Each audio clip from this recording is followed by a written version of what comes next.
Welcome back to the Ancient Ruins. Today we're doing another episode of Zero A.P, the series where I waffle on incoherently for a little while and then give a weird rating at the end about my favourite games. Today we're having a look at the, creme de la creme of the Splotter series, in my opinion. It's Food Chain Magnate. It's Monopoly for Sadists. If you hate your friends and Monopoly isn't getting rid of them quick enough, get this game. They will leave you in an hour. The game is, this is the game. This is what the game looks like. Now, I want to kind of just give it, without burying the lead, I want to give the game away straight away and say I do absolutely love this game. I will play this game for any reason, if I could ever find anyone to actually play this game with, because it's big, and we'll get to the bigness. This game is evil. This is one of those games where before I will play it with someone I have never played it with before, I go, yeah, cool, let's play. I love you, and I love that you want to get involved with Splotter, but go away. Go watch a video.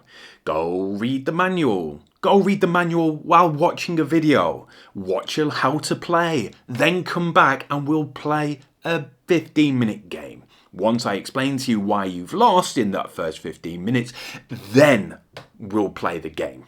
Okay? Because this is one of the most evilest games there are. There are no safeties on this game. If you make the wrong move in the first turn, you're done. There's no coming back to it. There are a series. I think there's quite a lot of choices, to be perfectly honest. In fact, let me grab a menu which is going to have no real explanation in this video. I just bloody love this game. There are a lot of choices that you can make while playing the game, and the first one does matter a lot. I have my own tactic, or the way I'll always play, so if you've played this game with me more than once, you've beaten me, because I'm not the smartest person. I just like to play games for the fun of things and try new things and see if I can break it in a new way, and this game is a game that you can break. Without going into too much detail, because this is a short waffle on about the games that I love and not an in-depth review or even a how to play, you choose your different way of playing. So, for example, you might want to say, you know what? We're going to make everyone get Coca-Cola. I'm going to monopolize Coca-Cola. It's not Coca-Cola. It's, let me get the playing pieces. It's a lot. This game's a lot.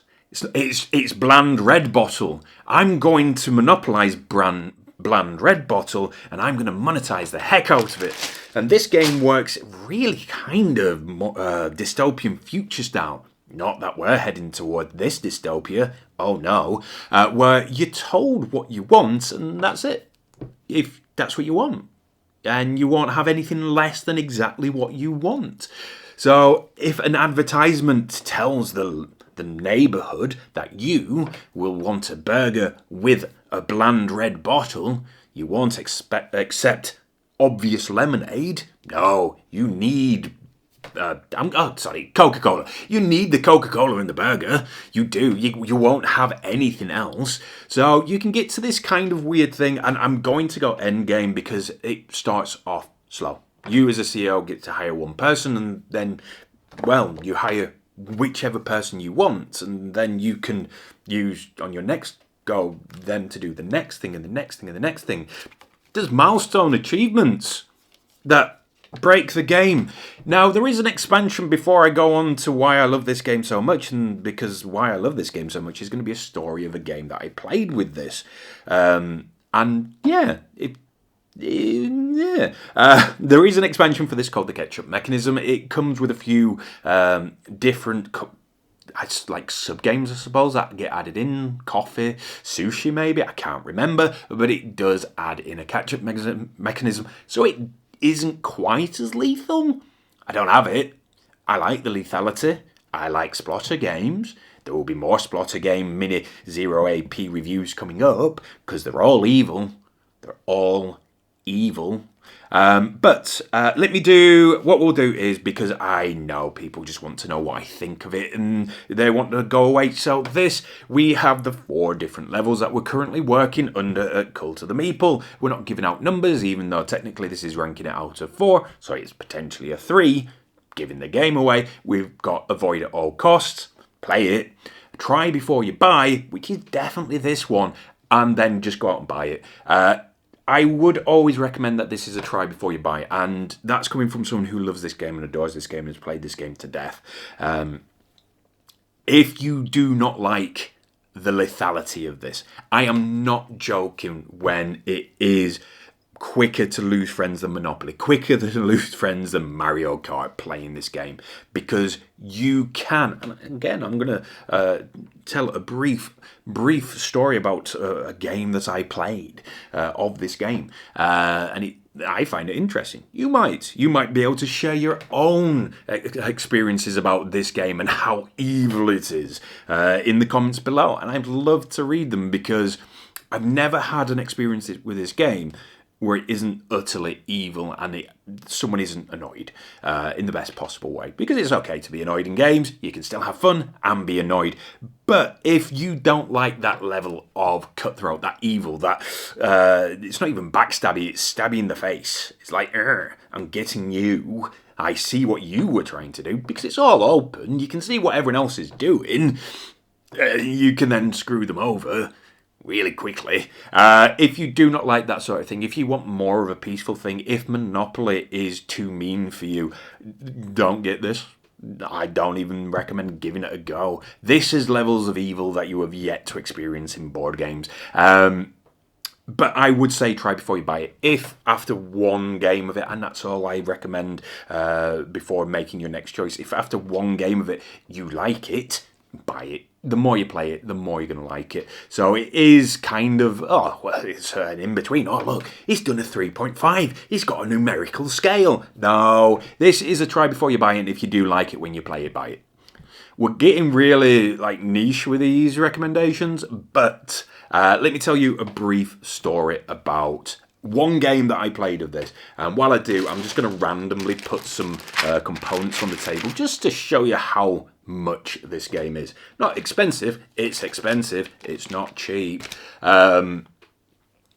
We'd set up 4-player game and we'd all been away and we'd all watched series and series of how to plays, let's plays, guides, best practice, what should I go to first? What milestone should I aim for? Because you've got milestones. They do things. Get the fridge. The fridge is the one that you want, but then it isn't really the one that you want. It is the one that you want at the beginning, but not later. Doesn't matter later. Never, ever, ever go for the increase in waitresses. They will screw you. Never pay them more. Always be the cheapest. That's a tip.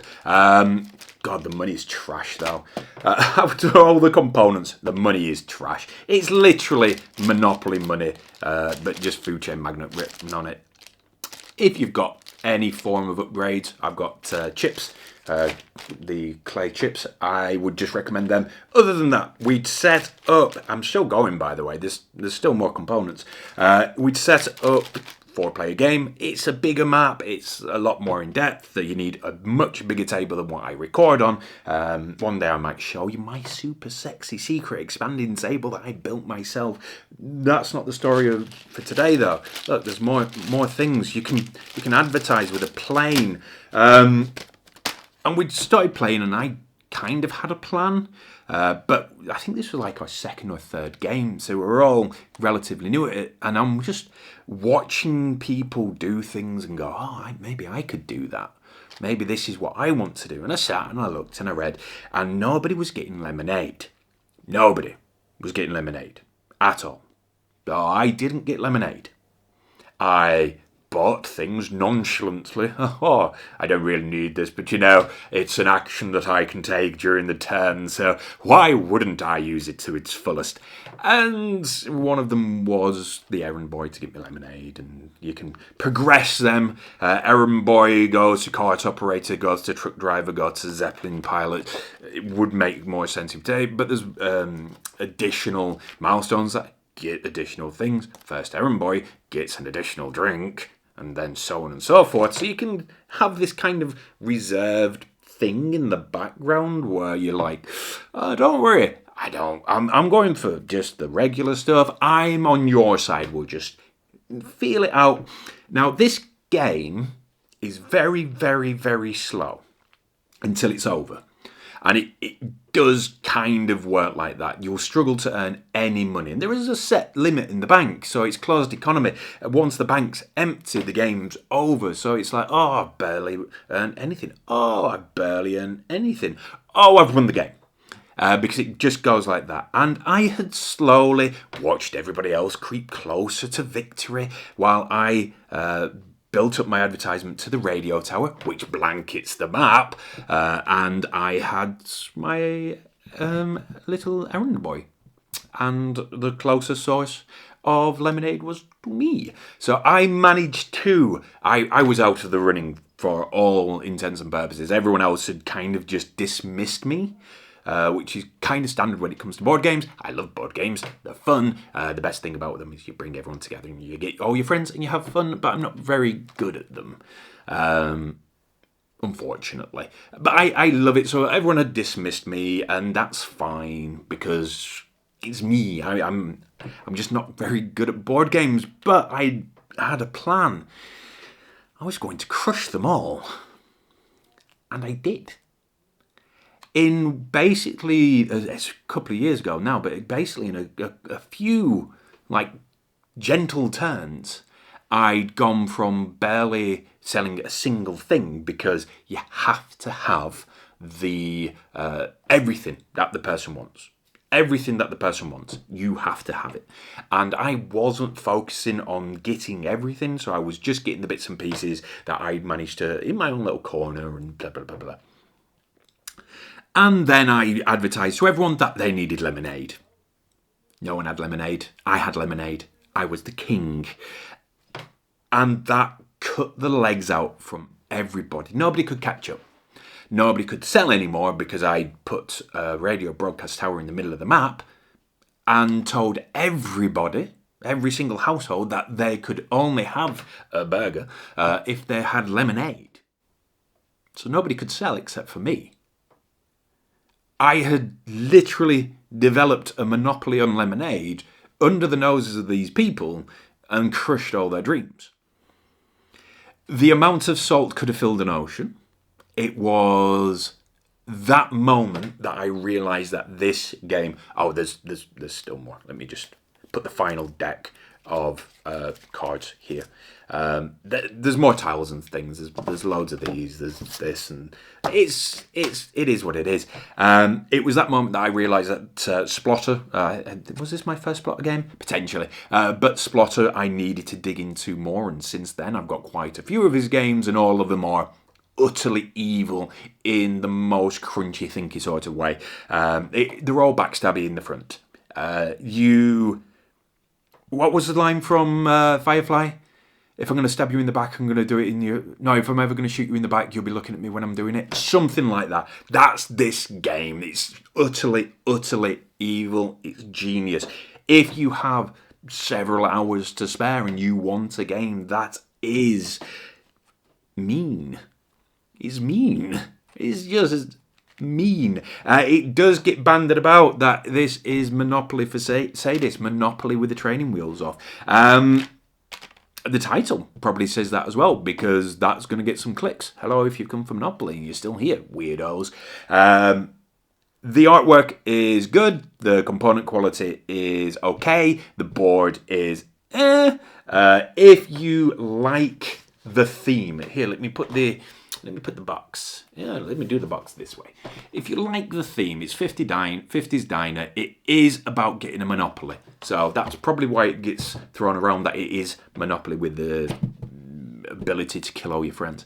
If that is something that is interesting to you, I would say try it before you buy it still. Because it's evil. It's so evil. I need to end this because, as always, I get really excited about board games that I love, and I just waffle on. I am hoping that if I leave this out, because we're recording this afternoon for some more board game cult, which every Saturday. Sign up, like, comment, and subscribe, and all the other things. I'm hoping if I leave this out, they might go, ooh, shall we play this? I don't know whether the table's going to be big enough, but go away. Quite frankly, this game is definitely worth a try. If you don't already have it, go and try it. If you do have it, leave a comment down below about the most evil thing or the most hilarious thing, because the game just gets progressively more funny as it goes along. As it just gets into insanity and your pyramids of doom. Again, not a full in-depth review, just a bit of a waffle. Zero A.P is just me waffling on because I love the games. Expect more of them, and until the next time we convene, it's good, but you might bounce off it.